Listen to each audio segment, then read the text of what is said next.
Hello viewers, welcome to filmy craft. நான் உங்கள் அருண்.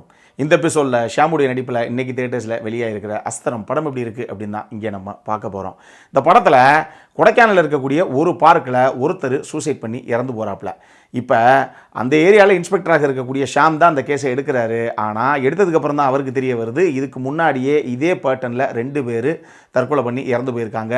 ஆனால் இந்த 3 பேர்த்துக்கும் எந்த சம்பந்தமே கிடையாது அப்படிங்கிற விஷயம்.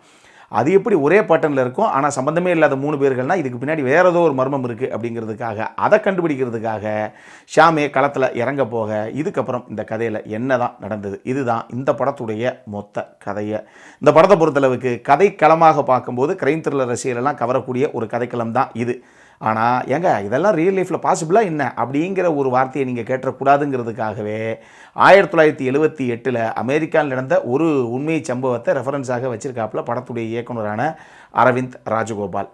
இந்த படத்தில் நடக்கக்கூடிய கிரைம்ஸை நம்ம விளையாடக்கூடிய ஒரு ஃபேமஸான கேமோட கனெக்ட் பண்ண அந்த விதமாகட்டும், ஏங்க நீங்கள் மதம் மாறினா தான் நல்லது பண்ணுவேன் அப்படின்னா நீங்கள் கடவுளே கிடையாது, கட்சி தலைவன் அப்படிங்கிற அந்த வசனமாகட்டும், ஒரு சில இடங்களில் இந்த படத்துடைய பரபரப்பில் ஏங்க இது சூப்பராக இருக்குங்க இந்த இடம் அப்படிங்கிற மாதிரி அந்தந்த காட்சியை அடுத்த கட்டத்துக்கு எலிவேட் பண்ணிட்டு போன K.A. சுந்தரமூர்த்தியுடைய பேக்ரவுண்ட் ஸ்கோரிங்கும் நிச்சயமாக இந்த படத்துக்கு தேவையான விஷயத்தை பண்ணியிருக்கு அப்படின்னே நான் சொல்லுவேன்.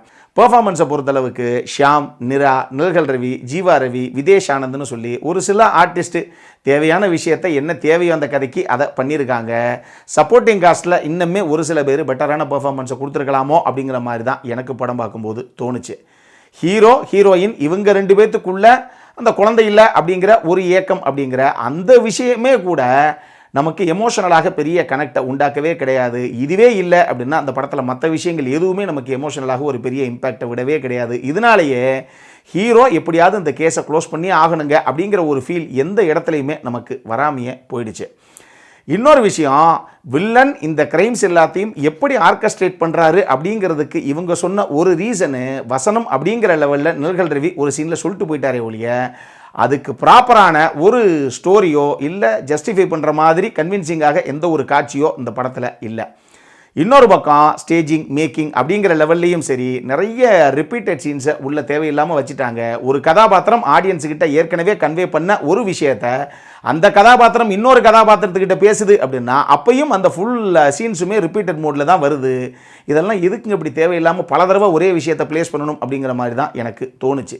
இந்த படத்துடைய கிளைமேக்ஸை பொறுத்தளவுக்கு உண்மையாக இவங்க ஆரம்பித்த இந்த கதைக்கு எண்டு கார்டு போட்டு கிளைமேக்ஸில் முடிச்சிருக்கணும்.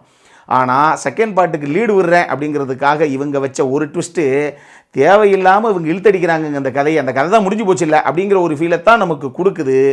அது வரைக்கும் என்ன மைண்ட் செட்டில் பார்த்துக்கிட்டு இருந்தோமோ அந்த மொத்த விஷயத்தையும் இவங்க வச்ச கிளைமேக்ஸை டைல்யூட் பண்ணி விட்டுருச்சு அப்படின்னு தான் நான் சொல்லுவேன்.